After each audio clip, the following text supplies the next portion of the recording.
Hello and welcome everybody to today's video in which I'm going to be celebrating Children's Reading Week. There are 2 annual reading weeks for children, which is so exciting considering that myself and probably so many of you out there started loving reading at a really young age and being able to read books and become lost in a wonderful world of imagination. So I really wanted to pay homage to that this week, and so I really hope you enjoy the video. I'm going to be touching today on my absolute favorite middle grade series that I actually read as an adult for the first time, and I loved it all the same. So today I'm going to talk about that series and hopefully encourage you all to read it if you haven't already, but also just spark some really fun different conversations. Tell me all about your fun reading experiences from when you were young. What really sparked that in you at a young age to want to read and become a reader and just continue devouring books as if, you know, they were life itself as you got older. And so you know the drill. If you like my content, you can subscribe to me and hit that little bell icon as well. That will keep you updated on all of my content as it releases, so you don't have to miss anything. Heaven forbid. And if you of course like it, you can give me a like on here. It really helps out. It makes me know that you guys are enjoying what I'm doing, so I can shift my focus if needed. I really want to be able to connect with you guys who are finding my videos, and so we can have a really good rapport going on and a good community feel. So let me know in the comments, as I said, any memorable reading moments, and I'd be actually happy to make a video of that in the future if you'd be interested. So let's actually just jump straight into it.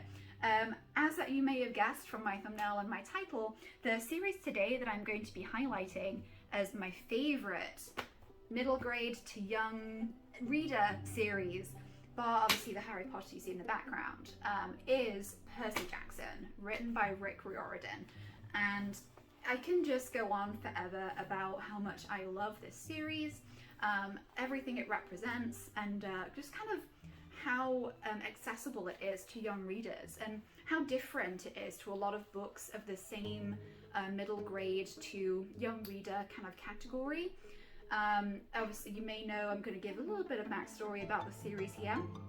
So Rick Riordan actually wrote this series of books for his, I believe it was his son, his child in general had ADHD and dyslexia, and so his child felt quite alienated. He wanted to read and he was really interested in it, but he just really struggled, or I honestly can't remember, I'm so sorry.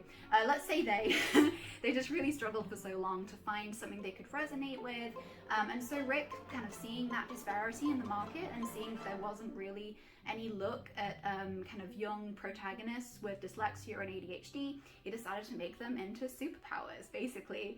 And so the story of Percy Jackson, I believe most people will know, but it generally boils down to a young boy named Percy. He's grown up with just his mother until the kind of series begins here with the Lightning Thief, which I have over on this side. Then he finds out that his father was actually a Greek god, you know, totally normal turn of events, but it focuses on Percy and he himself is the narrator.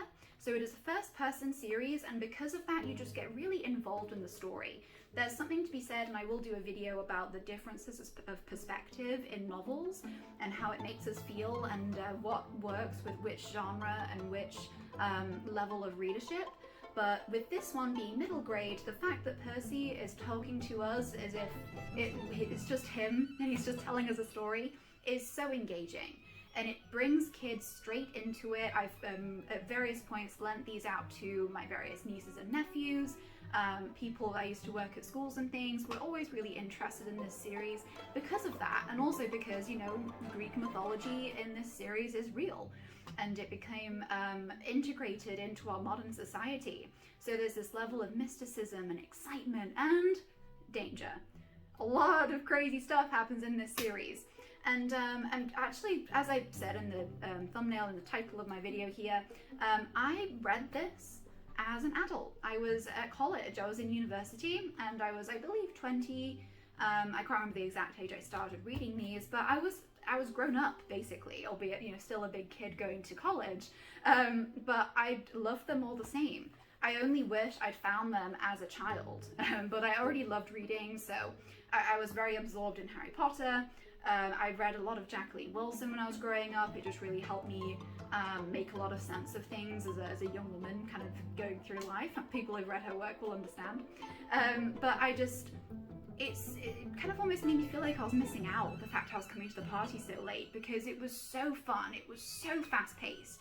There was so much happening. Like in the first few chapters of Lightning Thief, we get flung straight into this insane world that Percy is learning alongside us. And that's a really powerful storytelling device that in many reviews that I will do, hopefully in the future here, various books, various ages, being able to take the reader along for the ride is so invaluable, because we just don't want to observe, we want to be there, we want to be in the thick of this story with whoever is experiencing it. As it turns out, Percy is a really well written main character in my opinion, from watching and reading all kinds of media through the years. He is very, as I said, relatable, he is very sarcastic, has a very dry sense of humor. It kind of feels very relatable for when you're reading it and he's facing all of these dangers and monsters and terrifying ancient Greek mythological beings, and he's cracking jokes and he's, just being very silly, which as a young reader would be really relatable, but for me as an adult too, I just found it so charming and so fun. And most people that I've recommended this series to, as being adults and such, have come back and said that they really enjoyed reading them also for the same reasons. Even though the actual characters here, they range in age from 12 to, I believe, the oldest we see as far as children go is about 16 to 17, so like a late teenager. That's the general median age of the characters, but you really don't care when you're reading it, even as a grown person, because you get so involved and you yourself feel as if you're along, as I said, with this crazy ride, this insane journey. And that's a part of what makes this such a powerful piece of literature to this day.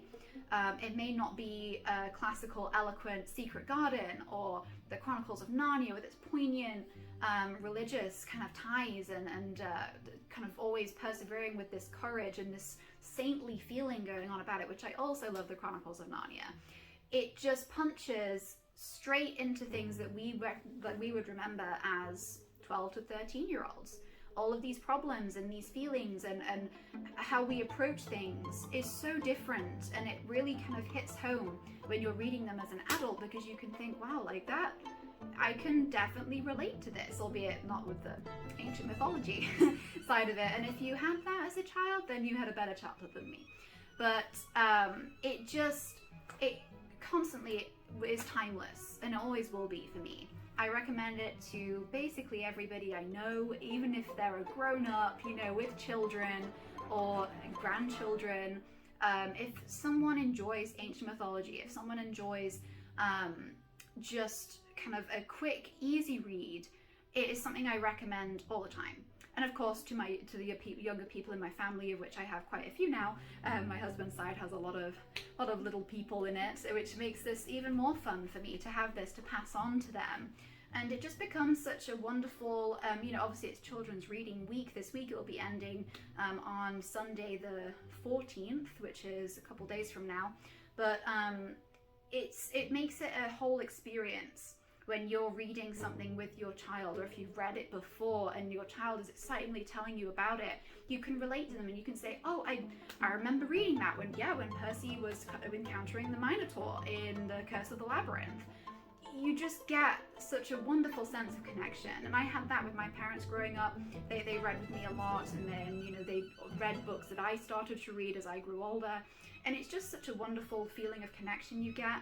And it just really is the whole point of literacy in children, and promoting that love of imagination, and just completely losing yourself within a good book is no bad thing at all. This starts it pretty early if you have children or no children that aren't really keen readers because it's too cumbersome, or as it turns out, obviously, like Rick Rowan's own child struggled with dyslexia.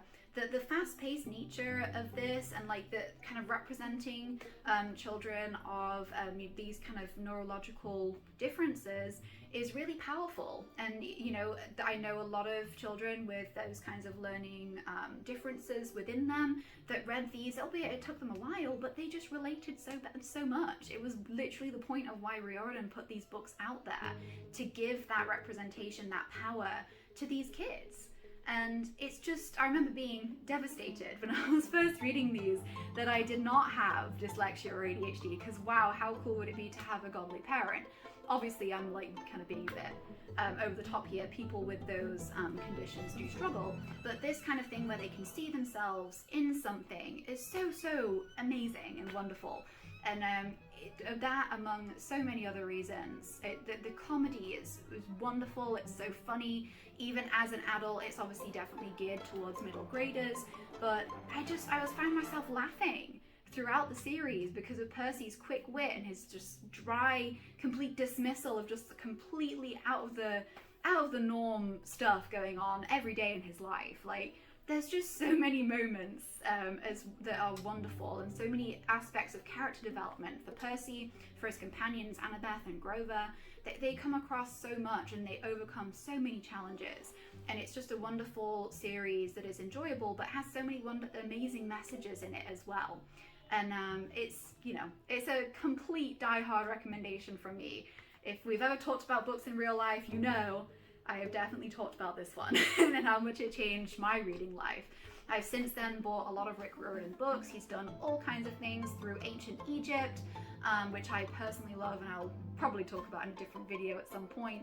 And then also he looked at, I think he started the Norse mythos as well.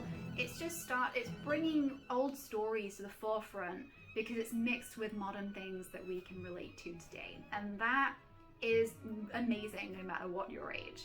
So I hope you enjoyed this video and walking down memory lane, hopefully, if you've read these marvelous books with me, and just kind of, I might reread them, why not, in honor of Kids Reading Week, in which we really want to encourage literacy and the love of books in young people. Just keep it going, keep the fire burning.